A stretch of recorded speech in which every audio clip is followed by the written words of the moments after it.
The central concern of Lord of the Flies is the conflict between two competing impulses that exist within all human beings: the instinct to live by rules, act peacefully, follow moral commands, and value the good of the group, against the instinct to gratify one's immediate desires, act violently to obtain supremacy over others, and enforce one's will. This conflict might be expressed in a number of ways: civilization versus savagery, order versus chaos, reason versus impulse, law versus anarchy, or the broader heading of good versus evil. Throughout the novel, Golding associates the instinct of civilization with good and the instinct of savagery with evil. The conflict between the two instincts is the driving force of the novel, explored through the dissolution of the young English boys' civilized, moral, disciplined behavior as they accustom themselves to a wild, brutal, barbaric life in the jungle. Lord of the Flies is an allegorical novel, which means that Golding conveys many of his main ideas and themes through symbolic characters and objects. He represents the conflict between civilization and savagery and the conflict between the novel's two main characters, Ralph, the protagonist, who represents order and leadership, and Jack, the antagonist, who represents savagery and the desire for power. As the novel progresses, Golding shows how different people feel the influences of the instincts of civilization and savagery to different degrees. Piggy, for instance, has no savage feelings, while Roger seems barely capable of comprehending the rules of civilization. Generally, however, Golding implies that the instinct of savagery is far more primal and fundamental to the human psyche than the instinct of civilization. Golding sees moral behavior, in many cases, as something that civilization forces upon the individual rather than a natural expression of human individuality. When left to their own devices, Golding implies, people naturally revert to cruelty, savagery, and barbarism. This idea of innate human evil is central to Lord of the Flies, and finds expression in several important symbols, most notably the beast and the sow's head on the stake. Among all the characters, only Simon seems to possess anything like a natural, innate goodness. As the boys on the island progress from well-behaved, orderly children longing for rescue to cruel, bloodthirsty hunters who have no desire to return to civilization, they naturally lose the sense of innocence that they possessed at the beginning of the novel. The painted savages in Chapter 12 who have hunted, tortured, and killed animals and human beings are a far cry from the guileless children swimming in the lagoon in Chapter 3. But Golding does not portray this loss of innocence as something that is done to the children. Rather, it results naturally from their increasing openness to the innate evil and savagery that has always existed within them. Golding implies that civilization can mitigate but never wipe out the innate evil that exists within all human beings. The forest glade in which Simon sits in Chapter 3 symbolizes this loss of innocence. At first, it is a place of natural beauty and peace, but when Simon returns later in the novel, he discovers the bloody sow's head impaled upon a stake in the middle of the clearing. The bloody offering to the beast has disrupted the paradise that existed before, a powerful symbol of innate human evil disrupting childhood innocence. Many critics have characterized Lord of the Flies as a retelling of episodes from the Bible. While that description may be an oversimplification, the novel does echo certain Christian images and themes. Golding does not make any explicit or direct connections to Christian symbolism in Lord of the Flies. Instead, these biblical parallels function as a kind of subtle motif in the novel, adding thematic resonance to the main ideas of the story. The island itself, particularly Simon's glade in the forest, recalls the Garden of Eden in its status as an originally pristine place that is corrupted by the introduction of evil. Similarly, we may see the Lord of the Flies as a representation of the devil, for it works to promote evil among humankind. Furthermore, many critics have drawn strong parallels between Simon and Jesus. Among the boys, Simon is the one who arrives at the moral truth of the novel, and the other boys kill him sacrificially as a consequence of having discovered this truth. Simon's conversation with the Lord of the Flies also parallels the confrontation between Jesus and the devil during Jesus' 40 days in the wilderness, as told in the Christian Gospels. However, it is important to remember that the parallels between Simon and Christ are not complete, and that there are limits to reading Lord of the Flies purely as a Christian allegory. Save for Simon's two uncanny predictions of the future, he lacks the supernatural connection to God that Jesus has in Christian tradition. Although Simon is wise in many ways, his death does not bring salvation to the island.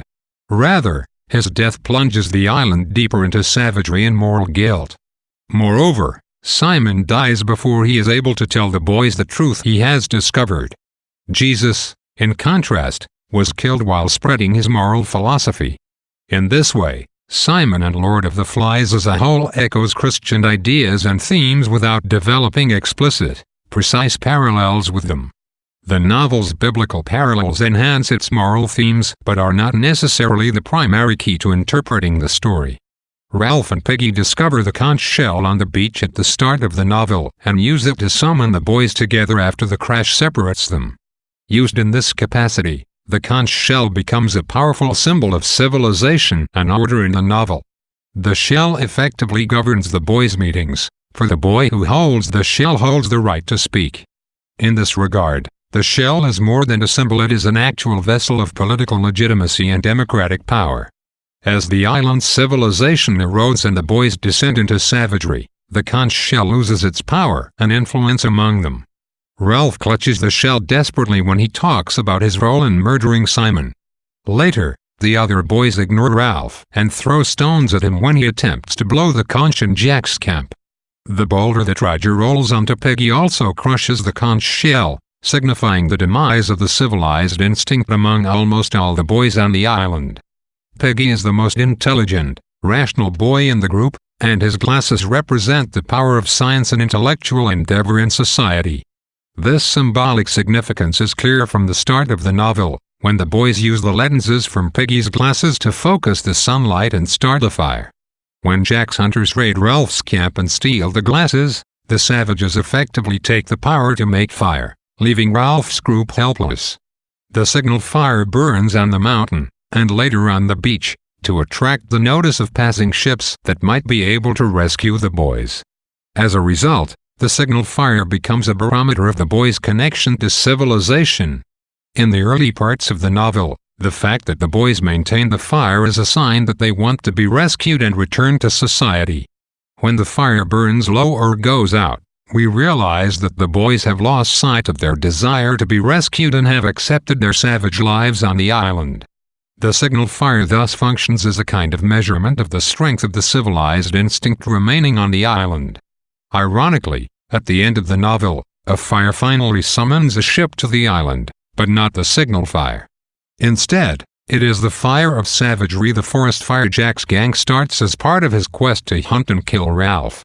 The imaginary beast that frightens all the boys stands for the primal instinct of savagery that exists within all human beings. The boys are afraid of the beast, but only Simon reaches the realization that they fear the beast because it exists within each of them. As the boys grow more savage, their belief in the beast grows stronger. By the end of the novel, the boys are leaving its sacrifices and treating it as a totemic god. The boys' behavior is what brings the beast into existence, so the more savagely the boys act, the more real the beast seems to become. The Lord of the Flies is the bloody, severed sow's head that Jack impales on a stake in the forest glade as an offering to the beast. This complicated symbol becomes the most important image in the novel when Simon confronts the sow's head in the glade, and it seems to speak to him, telling him that evil lies within every human heart and promising to have some fun with him. This fun foreshadows Simon's death in the following chapter. In this way, the Lord of the Flies becomes both a physical manifestation of the beast, a symbol of the power of evil, and a kind of Satan figure who evokes the beast within each human being. Looking at the novel in the context of biblical parallels, the Lord of the Flies recalls the devil, just as Simon recalls Jesus. In fact, the name Lord of the Flies is a literal translation of the name of the biblical name Beelzebub, a powerful demon in hell sometimes thought to be the devil himself. Lord of the Flies is an allegorical novel, and many of its characters signify important ideas or themes. Ralph represents order, leadership, and civilization. Peggy represents the scientific and intellectual aspects of civilization. Jack represents unbridled savagery and the desire for power. Simon represents natural human goodness. Roger represents brutality and bloodlust at their most extreme. To the extent that the boys' society resembles a political state, the little ones might be seen as the common people, while the older boys represent the ruling classes and political leaders.